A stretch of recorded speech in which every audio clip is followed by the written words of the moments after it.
possível aguardar que a justiça seja feita? Por que alguns modelos de sociedade são mais aceitos do que outros?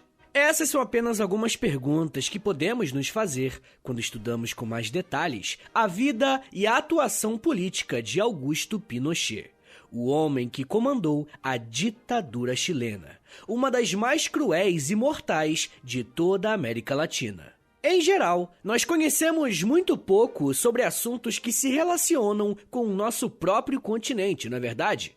Só que quando começamos a estudar esse tipo de conteúdo, percebemos que a história do nosso país não está descolada desse contexto regional. Além disso, conhecer mais sobre quem foi Pinochet vai nos dar uma ótima oportunidade de verificarmos como que o mundo estava passando por um processo de mudanças drásticas na década de 70. E esse político chileno é peça fundamental para todas essas mudanças. Se você é ouvinte mais antigo aqui do podcast, você já deve saber que eu já fiz um episódio sobre a ditadura chilena. Mas naquele episódio, eu acabei dando um foco mais aprofundado no contexto em que o Chile vivia e como foi o golpe em si. Hoje nós vamos estudar a biografia de um dos articuladores desse golpe e detalharmos melhor como foram os anos em que o Chile viveu sob uma ditadura. Falar sobre algumas ditaduras no século XX, principalmente aquelas do continente americano, nem sempre é algo tranquilo. E para dar conta dessa tarefa, eu vou usar fontes e autores confiáveis para embasar esse conteúdo. As referências usadas estão na descrição desse episódio. This episode is brought to you by LifeLock. During tax season, your personal info travels to a lot of places. Between payroll, your tax consultant, and the IRS. If your W-2 gets exposed, that's just the ticket for identity thieves. That's why LifeLock monitors millions of data points every second. If your identity is stolen, they'll fix it guaranteed or your money back. Don't let identity thieves take you for a ride. Save up to 40% your first year. Visit LifeLock.com/podcast. Terms apply. Quando pensamos na América Latina como um todo, principalmente no Brasil, um dos assuntos mais importantes a serem estudados no início do século XX é a questão migratória. Como você já deve saber, o Brasil é um dos países que mais recebeu imigrantes europeus, principalmente italianos. Em muitos países vizinhos, essa é uma marca que ajudou a modificar as sociedades em que isso ocorreu. Porém, não podemos dizer que essa é uma característica do Chile. Historicamente, esse é um país que não recebeu um número considerável de imigrantes vindos de países europeus e até dos seus vizinhos. Algumas estimativas mostram que em 1907, o Chile possuía pouco mais de 134 mil imigrantes, um número relativamente baixo em comparação com outras nações. Esse número de estrangeiros simbolizava praticamente 4,1% de toda a população chilena. Desse contingente, pouco mais da metade era de origem europeia, enquanto os demais eram de origem latina. E é aqui que a história da família Pinochet começa. O senhor Augusto Pinochet era um militar de origem francesa e conheceu no Chile uma jovem chamada Avelina Ugarte. Os dois se casaram e tiveram o primeiro filho no dia 25 de novembro de 1915. E a criança foi batizada como Augusto José Ramon Pinochet Ugarte. Mais tarde seria conhecido apenas como Pinochet, o ditador do Chile. O pequeno Augusto nasceu em uma cidade chamada Valparaíso, localizada em uma região portuária da costa chilena. Por conta do trabalho do pai da família Pinochet, como militar, eles tinham uma excelente condição financeira. E isso ficou explícito na educação que o filho mais velho do casal recebeu. Se vocês já ouviram outros episódios biográficos feitos aqui no História em Meia Hora, vocês já devem ter percebido que eu dou uma ênfase muito grande em contar sobre a primeira infância do personagem biografado e a sua relação com o sistema escolar. E o principal motivo de trazer essa informação é que o acesso aos estudos, dependendo do período que estamos estudando, é uma prova social que mostra o quanto a família desse personagem era privilegiada. E com isso, eu quero dizer que por muitos anos da nossa história, enquanto humanidade, a educação foi entendida como um privilégio e não um dever da sociedade. O abastado Augusto Pinochet tinha algumas semelhanças com seu pai além do nome. O jovem Augusto nutria um interesse muito grande sobre a carreira militar. E assim que ele entrou na adolescência, começou a se preparar para estudar em uma escola militar. Esse projeto foi concretizado em 1932, quando Augusto completou 17 anos de idade e se mudou para a capital Santiago. Era em Santiago que ficava a Escola Militar del Libertador Bernardo O'Higgins. E esse foi o local em que o filho mais velho dos Pinochet dedicou alguns anos da sua vida estudando e, em seguida, servindo nas Forças Armadas chilenas. Esse era o início de uma carreira longa como militar que só acabaria em 1990. Existem algumas escolhas que são feitas e que mudam completamente o rumo da nossa vida. Podemos dizer com tranquilidade que a decisão de Pinochet de entrar para aquela escola militar foi um marco muito importante em sua trajetória. Como ele já tinha passado um longo período de estudos em ótimos colégios, Pinochet aproveitou essa oportunidade na escola de formação para se dedicar com muita dedicação aos estudos. Pinochet terminou os estudos em 1937 e decidiu seguir a carreira militar, assim como seu pai. Praticamente em todos os países em que existem forças armadas, ingressar em uma das forças é uma ótima forma de ascensão social. No caso de Augusto Pinochet, estamos falando de uma manutenção social, uma vez que ele já vinha de uma família com condições financeiras favoráveis. 2 anos depois de se formar e continuar trabalhando em Santiago, Pinochet se tornou oficial de infantaria. Nesse período, ele foi aceito no Regimento Maipu, destacamento localizado em Valparaíso, a sua cidade natal. Esse retorno para sua cidade mostra algumas coisas interessantes sobre essa primeira fase da vida de Pinochet. Como vamos ver logo mais, Pinochet não teve uma vida muito agitada antes do golpe na década de 70. Um dos principais acontecimentos desse período foi ele ter conhecido uma jovem chamada Lúcia Hiriart Rodrigues, com quem se casou em 1940. Juntos, Augusto e Lúcia tiveram 5 filhos ao longo de um casamento que durou até a morte de Pinochet. No ano de 1953, Augusto Pinochet foi graduado a major e transferido para outro regimento, saindo de Valparaíso e se mudando para Arica, ainda no Chile. Nesse período, vemos uma ligeira mudança na atuação que Augusto vinha tendo dentro das Forças Armadas. Nessa cidade, ele foi indicado para trabalhar como professor na Academia de Guerra, trabalhando na formação de novos militares. E, inclusive, esse é um assunto que recentemente tem chamado a atenção de muitos pesquisadores. Como praticamente todos os países latino-americanos têm nas suas forças armadas uma atuação muito forte, o que esses militares estudam em suas academias de formação é algo que precisa ser analisado com mais cuidado. Afinal, o que todos esses institutos têm em comum para que haja uma postura parecida se compararmos os exércitos latinos? Se vocês quiserem um episódio sobre esse tema, sobre a história das academias militares latino-americanas, deixe um comentário no último post do Instagram do História em Meia Hora, porque aí eu vou saber que vocês estão interessados e ainda me ajuda com o engajamento. Mas enfim, gente, ainda em 1953, Pinochet voltou para Santiago, onde ficou até 1956, quando foi escolhido para representar o Chile em uma missão internacional no Equador, envolvendo também a formação de novos militares. Vale lembrar que esse é um período muito importante para a América Latina. Alguns anos antes, os países latinos tinham firmado uma aliança política que envolvia reciprocidade em questões militares.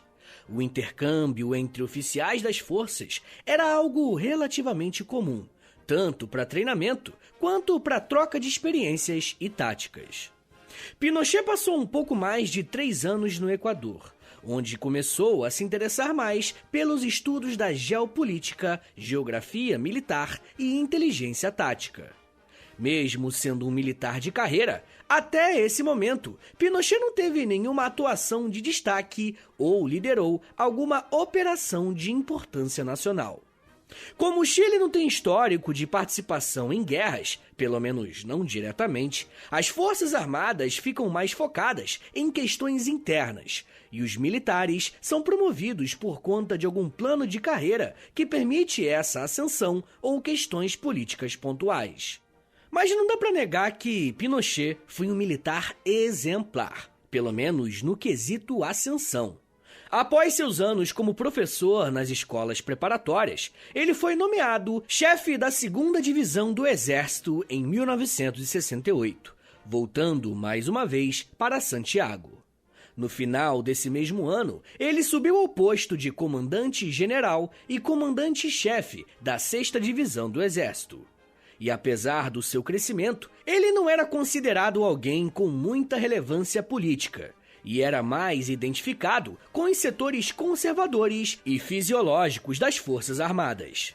E quem explica um pouco dessa estratégia é o professor Daniel Neves, ao dizer que, abre aspas, apesar do sucesso, ele evitava chamar a atenção, e a sua carreira militar, até o governo de Allende, é considerada por muitos como desinteressante, uma vez que ele evitava posições de muito destaque e seguia ordens dos superiores cegamente, mesmo discordando delas. Fecha aspas. Sendo alguém com destaque político ou não, o que é importante mesmo é que Pinochet conseguiu subir na sua carreira.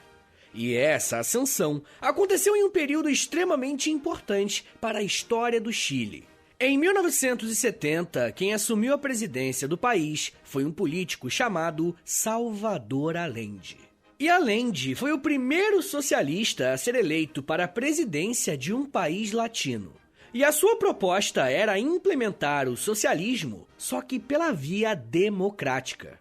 No episódio que eu comentei com vocês mais cedo sobre ditadura chilena, eu explico alguns detalhes sobre essas movimentações que levaram à vitória de Allende, e também essa implementação da chamada Via Chilena, que é a via democrática para a implementação do socialismo. Mas para esse episódio aqui sobre o Pinochet, o que nós precisamos saber é o seguinte: o Allende começou seu governo com um grande apoio popular e conseguiu colocar algumas medidas em prática. Porém, conforme algumas propostas iam ferindo diretamente o interesse de alguns grupos, as pressões contra o presidente foram aumentando. Enquanto os debates iam subindo de tom, Augusto Pinochet foi promovido em janeiro de 1971 a general de divisão. E olha só, ele foi nomeado a comandante-general do Exército Garrison de Santiago.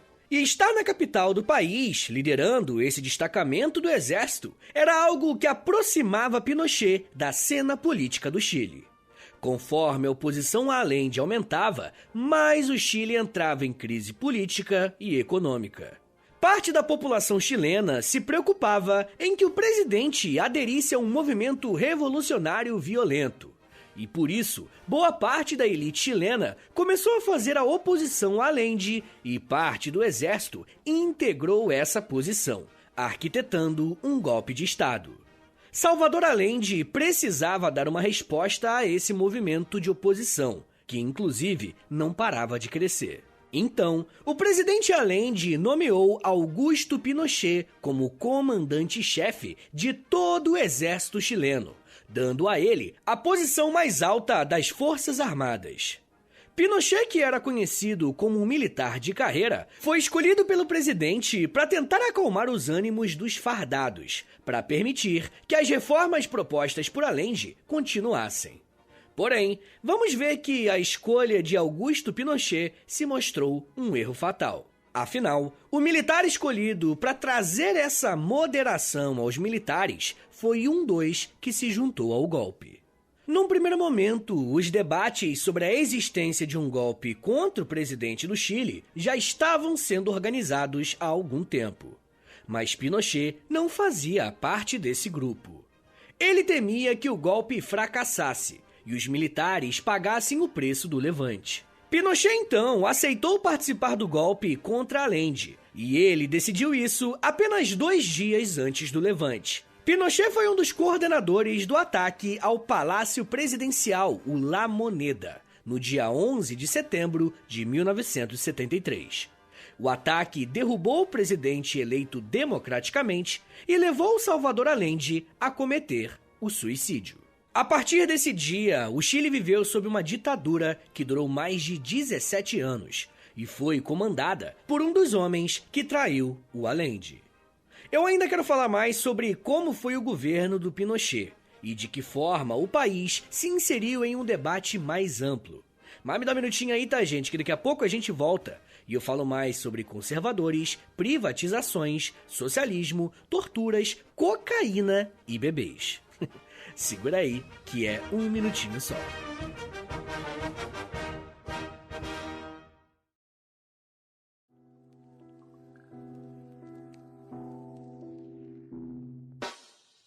O História em Meia Hora é parceiro da loja. Acesse loja.com.br, é loja escrito LOLJA, e pesquise pelo História em Meia Hora. Lá você vai encontrar blusas, camisetas, regatas, moletons e muito mais produtos exclusivos do nosso podcast, tá? Só tem no História em Meia Hora e lá no site da loja. Tem uma blusa que é uma mistura do Lampião com a Kira, tem uma que é da Cadela Laika, tem uma que é o Street Fighter, só que com figuras históricas do Brasil. Gente, tem muita coisa irada por lá.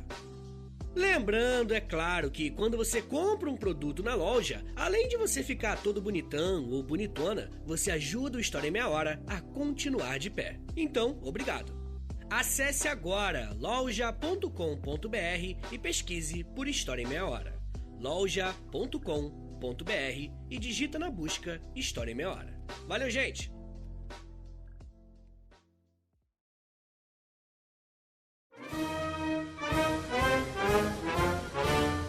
Abre aspas. Trabalhadores do meu país, quero agradecer a lealdade que sempre tinham, a confiança que depositaram em um homem que era apenas um intérprete de grandes anseios de justiça, que prometeu sua palavra de que ele respeitaria a Constituição e a lei. E assim o fez. Neste último momento, a última vez que posso me dirigir a você, quero que você aproveite a lição. O capital estrangeiro, o imperialismo, unidos à reação, criaram o clima para as Forças Armadas quebrarem sua tradição.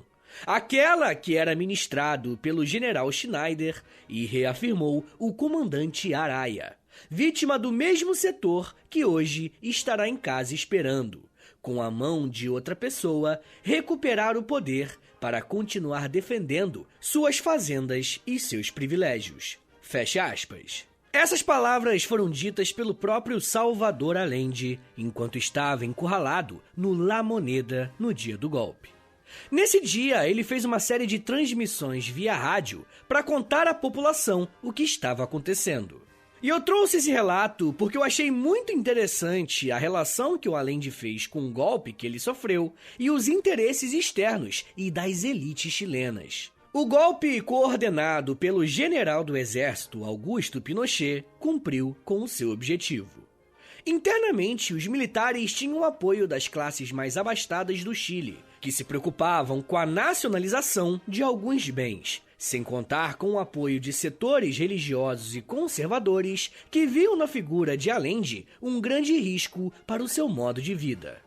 Externamente, Pinochet contou com o apoio irrestrito dos Estados Unidos, que forneceu amparo militar e político para que o golpe fosse feito.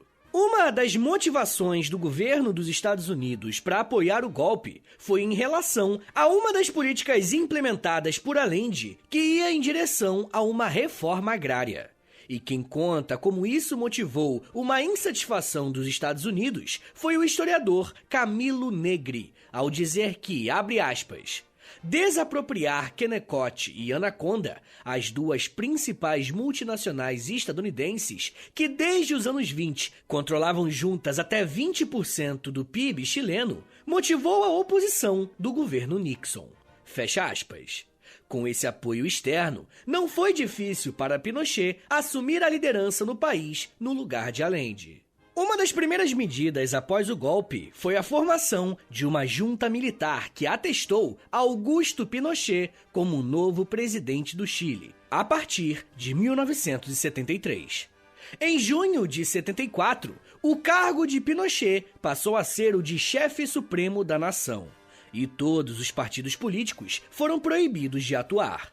Como o país estava vivendo sob um período de movimentações políticas acaloradas, Pinochet desejava pacificar o país. E pacificar entre aspas, porque quem acreditava que o país precisava de ordem eram os militares. E adivinha como que eles agiam para trazer essa paz? Pois é, através da guerra.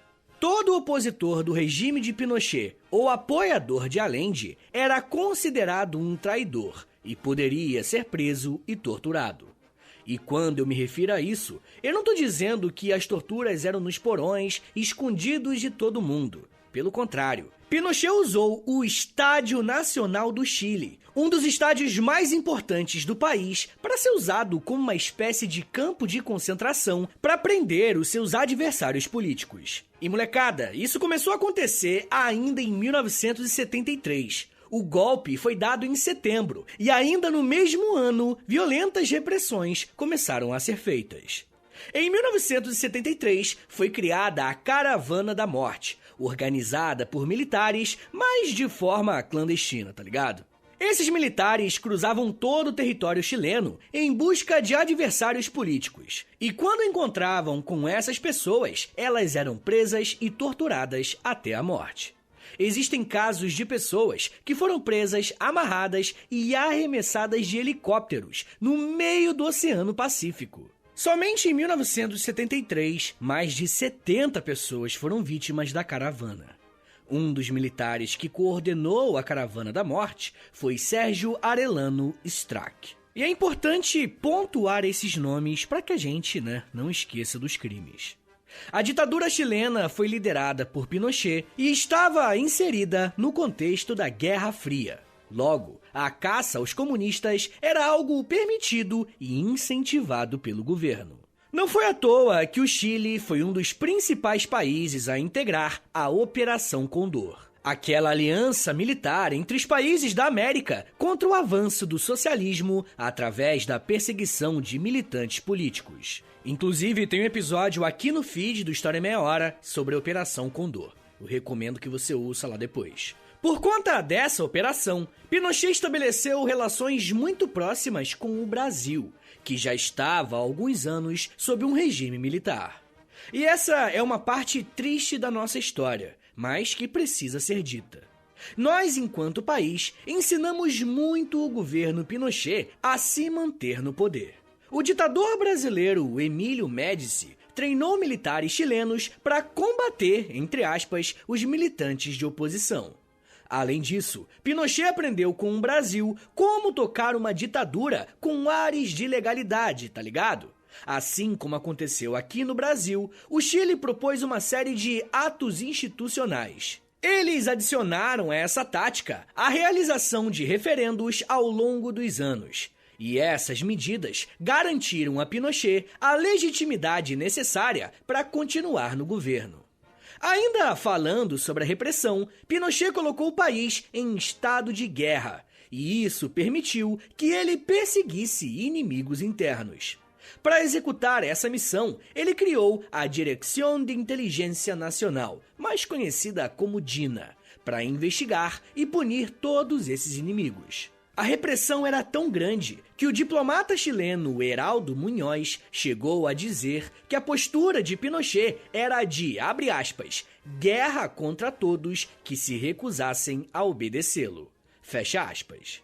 Por um lado, é até estranho ligar esse ditador com uma figura aparentemente pacata do primeiro bloco do episódio, né? Mas, de qualquer forma, ainda nos primeiros anos da década de 70, Pinochet tomou uma atitude muito importante para o seu governo. Ele selecionou uma série de economistas e financiou seus estudos em uma escola de economia dos Estados Unidos, chamada Escola de Chicago. Essa era uma das principais escolas daquilo que ficou conhecido como neoliberalismo. Aqui no feed do História em Meia Hora, eu tenho um episódio sobre liberalismo. E pros apoiadores lá no Apoia-se, tem um episódio sobre Chicago Boys. Fica a recomendação. Mas, rapaziada, não podemos esquecer que quem estava no governo antes do Pinochet era o socialista Salvador Allende. Logo, Allende conseguiu aprovar uma série de estatizações e colocou o Estado chileno como um dos principais motores da economia do país. Logo, o que Pinochet desejava com essa nova linha econômica era revogar o que Allende havia feito. Esses economistas se formaram e, ao voltarem para o Chile, ficaram conhecidos como Chicago Boys. E em 1980, aprovaram a reforma da Previdência no Chile. A partir daquele momento, a Previdência seria capitalizada, ou seja, cada um recolheria a sua própria aposentadoria. Os Chicago Boys receberam carta branca de Pinochet e começaram a aprovar uma série de reformas liberais, privatizações e corte de gastos no Estado. O Chile foi um dos principais tubos de ensaio dessa corrente econômica que ficou marcada pela tentativa de reduzir a participação do Estado na economia do país. Por um lado, os índices econômicos cresceram, principalmente aquilo que se referia ao PIB. Porém, nesse mesmo período, nós vemos o aumento da desigualdade social no país. Essa desigualdade foi marcada porque serviços que antes o Estado fornecia tinham se tornado mercadoria. Por mais que a promessa dos economistas do Pinochet fosse a prosperidade para a população inteira, não demorou muito para que os planos dessem errado. Em 1982, por exemplo, o Chile teve uma queda de 11% no PIB, gerando uma enorme insatisfação da população. Mas como Pinochet tinha o monopólio da força, ele poderia usar seus militares para prender lideranças contrárias ao seu governo. E a calma nas ruas logo era retomada na base do medo. Matando e prendendo os seus opositores, Pinochet garantiria que a população acreditasse que tudo corria bem. Mas os crimes de Pinochet não param por aí. Uma coisa que, geralmente, os defensores de regimes ditatoriais defendem é que a repressão foi somente contra os militantes radicais e violentos. Mas a realidade é que quando um governo aplica um golpe e derruba a Constituição vigente, uma série de outros direitos básicos são violados. O professor chileno Dani Monsalves disse que, abre aspas, a violência começou com a repressão e o desaparecimento da esquerda e dos adversários, mas depois assumiu formas diferentes. Fecha aspas. E essas formas diferentes que o professor citou têm tudo a ver com o rapto de bebês e o tráfico de drogas. A partir de 1975, algumas pessoas de países europeus receberam a autorização do governo chileno para irem até o país e adotarem crianças com uma menor burocracia. A real, gente, é que crianças pobres eram tiradas de suas famílias e levadas para outros países sob a justificativa de dar a elas uma melhor condição de vida. Só que nós temos aqui alguns problemas.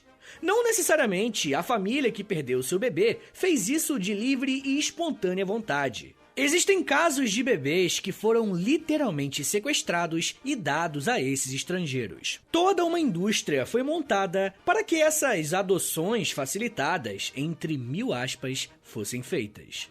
Um dos países que mais adotou crianças chilenas entre 75 e 90 foi a Suécia, com mais de 100 crianças enviadas para esse país sob essas condições.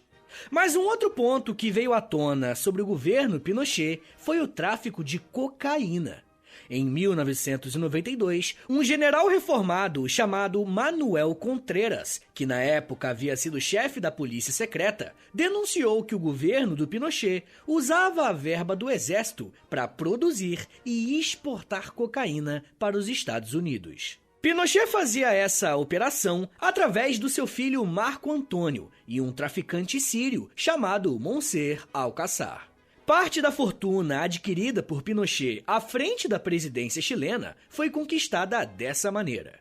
1987 foi um ano muito importante para o Chile, que tentava caminhar para o fim do governo de Pinochet.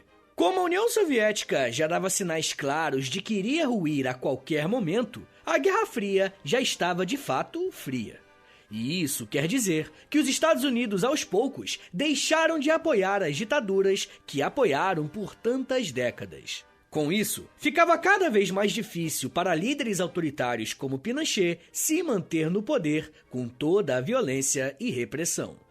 E após muita pressão política, Pinochet aprovou, em 87, a volta dos partidos políticos no país. Com a volta dos partidos, Pinochet se viu obrigado a realizar um plebiscito, perguntando à população se ela desejava que uma eleição para um novo presidente fosse aprovada, ou se ele continuaria como chefe supremo da nação. E com uma participação massiva da população, 56% escolheu que já era hora de voltar a votar para presidente. E no ano de 1989, o democrata Patrício Aylwin foi eleito e assumiu em 1990, colocando fim à ditadura de Augusto Pinochet, que durou 17 anos. Mas Pinochet não foi um político que iria sair do comando de forma voluntária.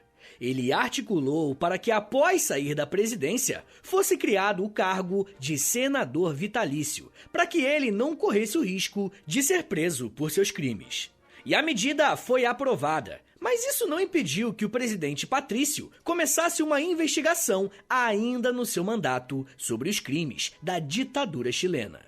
A chamada Comissão da Verdade e Reconciliação finalizou os primeiros estudos em 1991 e atestou que a ditadura do Pinochet matou e desapareceu com os corpos de mais de 2.000 pessoas. E uma coisa interessante é que esse trabalho de investigação não parou por aí, e novos governos investigaram os crimes. Um relatório final, publicado em 2011, identificou que 40.280 pessoas tiveram seus direitos humanos violados e 3.225 foram mortas pelo Estado chileno.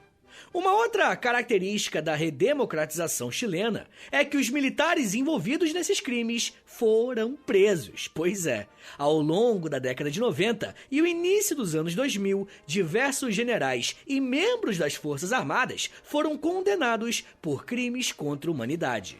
Infelizmente, essa punição não chegou ao Augusto Pinochet. Quando o calo apertou, Pinochet viajou para Londres, onde foi intimado e condenado por um tribunal internacional por seus crimes contra a humanidade. O ex-ditador afirmou que estava idoso demais para cumprir a pena, e o governo britânico concedeu proteção ao chileno. Pinochet ficou sob essa proteção por 2 anos, e aí voltou ao Chile nos anos 2000. Em 2004, um novo escândalo veio à tona quando descobriram que Pinochet tinha uma conta bancária nos Estados Unidos com milhões de dólares. Foi nesse momento que a sua fortuna com tráfico de drogas e outras atividades ilegais foi descoberta. Mas não deu tempo de Pinochet ir a julgamento, porque no dia 10 de dezembro de 2006, ele sofreu um ataque cardíaco e faleceu com 91 anos de idade. Se por um lado a morte de Pinochet nos deixa tristes, e não por pena, mas por ver um criminoso desse tipo nunca ter pagado por seus crimes, por outro, o Chile é um ótimo exemplo de como que a redemocratização não precisa ser feita jogando a história para debaixo do tapete. Por lá, até presidentes de direita já assumiram o país e denunciaram os crimes de Pinochet. E essa postura mais consciente sobre o passado nem sempre acontece com outras ditaduras na América Latina, como foi aqui no Brasil, na Argentina, mas isso já é um assunto para outra meia hora.